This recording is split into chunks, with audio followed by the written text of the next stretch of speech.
Martin Hirsch, première. Hop. Quel est le profil des personnes qui s'engagent en service civique? Ce sont des jeunes qui ont entre 16 et 25 ans et qui ont les profils de la diversité de la jeunesse. C'est-à-dire qu'ils peuvent être pas diplômés du tout, qui peuvent être en échec scolaire, qui peuvent être super diplômés, qui peuvent avoir déjà travaillé, jamais travaillé, qui peuvent venir de milieux sociaux modestes ou de milieux sociaux privilégiés. C'est le mélange et la diversité de la jeunesse. Pouvez-vous nous rappeler ce qu'implique le service civique pour un jeune en termes d'engagement?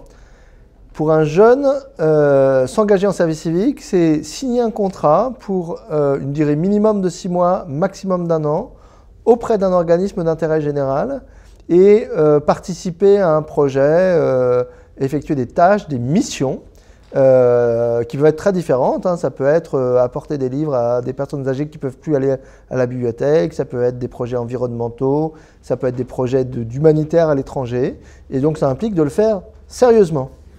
Quels peuvent être les impacts du service civique sur la trajectoire professionnelle des jeunes?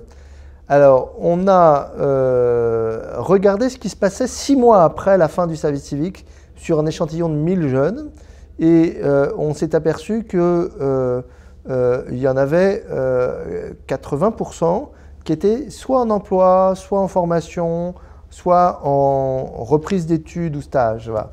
Alors, quand on discute avec eux, quand on analyse et quand on rentre dans les détails, ce que cela rapporte, c'est première expérience, confiance, remotivation ou motivation, ouverture vers d'autres horizons que les horizons dans lesquels ils pouvaient être enfermés avant. Voilà, donc cela rapporte tout cela. Les jeunes diplômés ayant, pendant le cursus d'études, effectué des stages à caractère humanitaire ou solidaire dans des associations ou des entreprises sont-ils valorisés dans le cadre d'un recrutement? Alors ça dépend. C'est-à-dire que justement, c'est pour ça qu'on a créé l'Institut du service civique, pour garantir qu'on donne une sorte de label à des jeunes ayant effectué des missions solidaires, humanitaires, bref, un engagement civique, et de faire en sorte qu'il y ait des entreprises qui prennent l'habitude d'en tenir compte dans leur recrutement, comme ça se passe dans d'autres pays.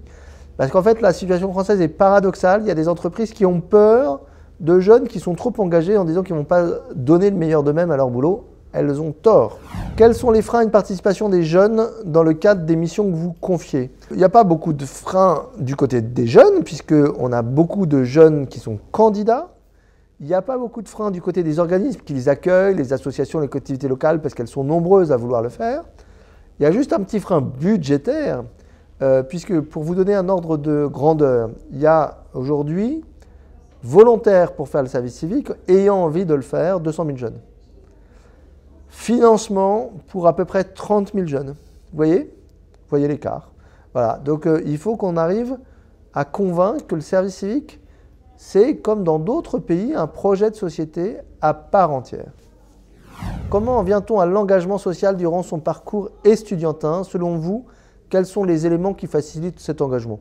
Oh, c'est assez très simple, c'est les rencontres, les possibilités de passer à l'acte, les gens qui vous poussent un peu, l'identification à des modèles, etc. En fait, l'envie de s'engager, elle est assez naturelle. La possibilité de pouvoir le concrétiser est, comme souvent dans ce pays, plus difficile.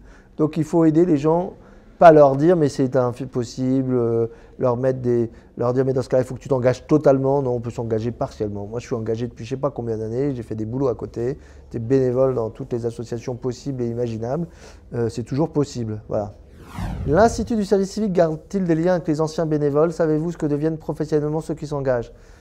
Oui, l'Institut du service civique, alors, il est tout jeune, l'Institut du service civique, il a à peine 3 ans, mais il garde des liens avec tous les jeunes qui sont devenus lauréats de l'Institut, qui sont maintenant les anciens de l'Institut, des jeunes anciens, et qu'on implique pour aider, accompagner, tutorer les plus jeunes. Voilà. Donc c'est un truc où l'énergie se recycle, c'est du renouvellement durable d'énergie engagée. À votre avis, l'engagement des jeunes contribue-t-il à donner une meilleure image de la jeunesse auprès de la société française? Oui, pour peu qu'on veuille bien le regarder. Et pour finir, quel est votre premier souvenir de la caisse d'épargne?